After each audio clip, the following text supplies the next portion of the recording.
नमस्कार दोस्तों, स्वागत है आपका हमारे YouTube चैनल पर। दोस्तों, आज हम इस वीडियो में जानने वाले हैं वास्तु के अनुसार दिवाली की पूजा घर में आएगी सुख समृद्धि।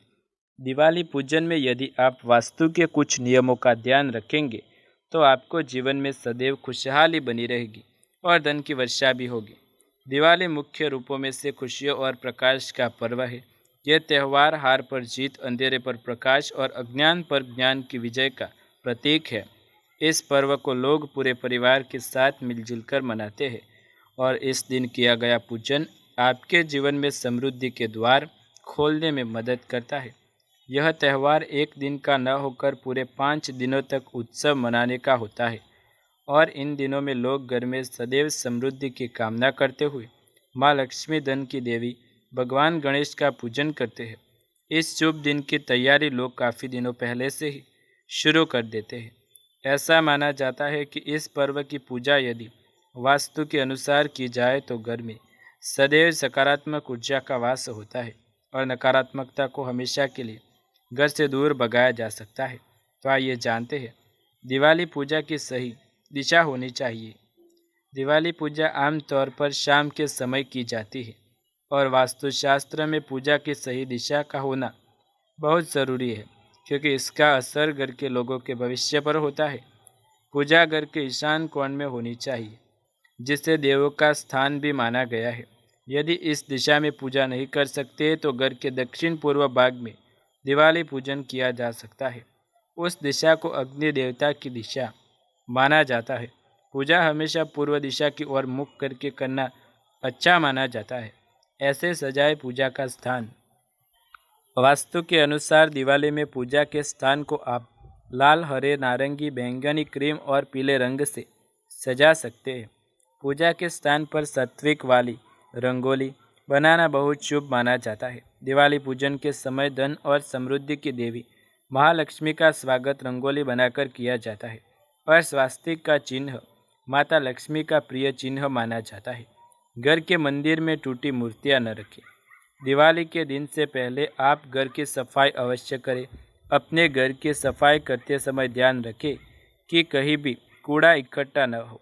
इसके साथ आपको इस बात का भी ध्यान देना होगा कि घर में कोई भी टूटी मूर्तियां न हो।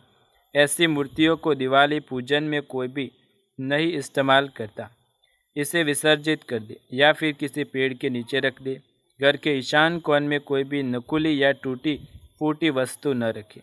घर से कोई भी हिंसक जानवर या विचलित कर देने वाली तस्वीर भी हटा देनी चाहिए। दिवाली पूजन के लिए वास्तु अनुसार रखें मूर्तियाँ। जब आप दिवाली पूजन के समय लक्ष्मी जी की और गणेश जी की मूर्ति स्थापित करते हैं तो ध्यान रखें कि मूर्तियाँ मिट्टी की होनी चाहिए। लक्ष्मी जी की मूर्ति लाल, नारंगी या गुलाबी रंग के वस्त्रों से सुसज्जित होनी चाहिए और चेहरे की बनावट में खुशहाली झलकनी चाहिए। हमेशा ऐसी मूर्ति रखें जिसमें माता लक्ष्मी आशीर्वाद की मुद्रा में बैठी हुई हो। वास्तु के अनुसार गणपति की ऐसी मूर्ति लाए जिसमें उनकी सूंड बाईं तरफ घूमी हुई हो। रखें इन बातों का विशेष ध्यान। दिवाली में पूजन से पहले आपको घर का सारा कचरा बाहर निकाल देना चाहिए। केवल यही चीज़ें जो उपयोगी हो और वास्तव में सुंदर हो। पुराने कपड़े, जूते और ऐसा कोई भी सामान जिसका इस्तेमाल साल भर से या ज़्यादा समय से न किया गया हो, उसे भी घर से बाहर कर दे। वास्तु में ऐसा माना जाता है कि ऐसी किसी भी चीज़ से नकारात्मक ऊर्जा का वास होता है। दिवाली पूजन के समय घर में कोई भी टूटा हुआ शीशा या खिड़की, दरवाजे नहीं होने चाहिए और घर में रखी कोई भी चीज़ घड़ी खराब नहीं होनी चाहिए। मुख्य रूप से घर का ईशान कोण पूजा के समय साफ रखें और इस जगह को कोई भी कबाड़ इकट्ठा न होने दें। अब आइए जानते हैं दोस्तों, अब आइए हम जानते हैं नवरात्रि पर इन 15 वास्तु टिप्स का रखें ध्यान। घर में होगा लक्ष्मी का आगमन। तो चलिए शुरू करते हैं। हिंदू धर्म में स्वस्तिक चिन्ह को कल्याण और मंगल से जोड़कर देखा जाता है और इसलिए नवरात्रि के पर्व पर पहले ही दिन आपको घर के मुख्य द्वार पर दाईं और बाईं और हल्दी व चूने से सात्विक यानी कि स्वस्तिक का चिन्ह बनाना चाहिए। ऐसा करने से आप मंगल को अपने घर की ओर आकर्षित करते हैं और सब कुछ शुभ होता है। ईशान कोण पर आपको देवी लक्ष्मी की स्थापना करनी चाहिए। अगर आप देवी जी की प्रतिमा की स्थापना नहीं कर रहे तो आपको इस कोण में कलश की स्थापना जवारे स्थापित करके करनी चाहिए। ऐसा करने से आपके घर में सुख और समृद्धि का निवास होता है। जमीन के उत्तर पूर्व कोण को ईशान कोण कहते हैं। यह सबसे अच्छा कोण माना जाता है क्योंकि इसमें देवी देवताओं का वास होता है। अगर आप नवरात्रि में हवन पूजन करते हैं तो आपको आग्नेय कोण में करना चाहिए क्योंकि यह आग्नेय का स्थान अच्छा है। आप यदि नवरात्रि के पर्व पर अखंड दीपक जलाती है तो वह भी आपको इसी दिशा में जलाना चाहिए। ऐसा करने से आपको अपने शत्रुओं पर विजय की प्राप्ति होगी।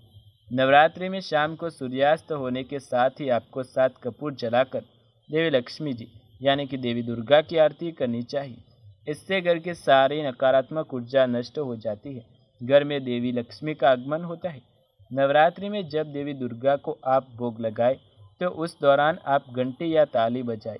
दरअसल देवी तब तक भोजन ग्रहण नहीं करती जब तक उनका आह्वान न किया जाए।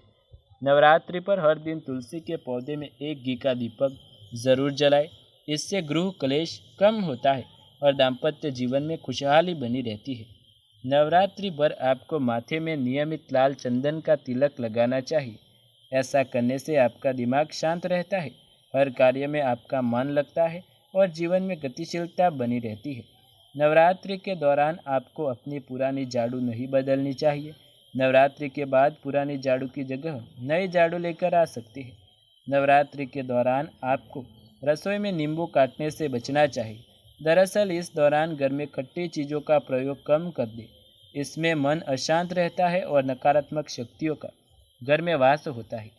यदि आपको लगता है कि घर में किसी वजह से वातावरण खराब है और आप गृह क्लेश से छुटकारा पाना चाहते हैं तो आपको एक पात्र में पानी भरकर रखें, उसमें नमक डालें। ऐसा करने से आपके घर में मौजूद तरह की नकारात्मक ऊर्जा नष्ट हो जाएगी। आपको नवरात्रि के दौरान घर के आंगन को गोबर से लीपना चाहिए। यदि आप ऐसा नहीं कर पा रहे तो आपको अपने घर के आंगन में 7 कंडे टांग देने चाहिए। नवरात्रि के दौरान रसोई में छौंक लगाने से बचे और पक्का खाना ही बनाए। रसोई में भोजन बनाए उसका नियमित देवी को भोग लगाए। मांस मदिरा का प्रयोग न करें। घर में किसी कन्या के रोज पैर पूजे। आपको बता दें कि द्वापर में यह परंपरा श्री कृष्ण द्वारा श्री राधा रानी को प्रसन्न करने के लिए शुरू की गई थी। नवरात्रि के दौरान घर की महिलाओं और कुंवारी कन्याओं का आदर करना चाहिए और उन्हें उपहार प्रदान करना चाहिए। तो दोस्तों, ये थे दिवाली और नवरात्रि के कुछ वास्तु टिप्स जो आपको भी ध्यान में रखनी चाहिए। वीडियो पसंद आए तो लाइक शेयर कमेंट कर दिए। चैनल पर नए हैं तो सब्सक्राइब कर दिए। ऐसे ही नए वीडियो देखने के लिए हमारे चैनल के साथ जुड़े रहे। मिलते हैं अगले वीडियो में, तब तक के लिए धन्यवाद।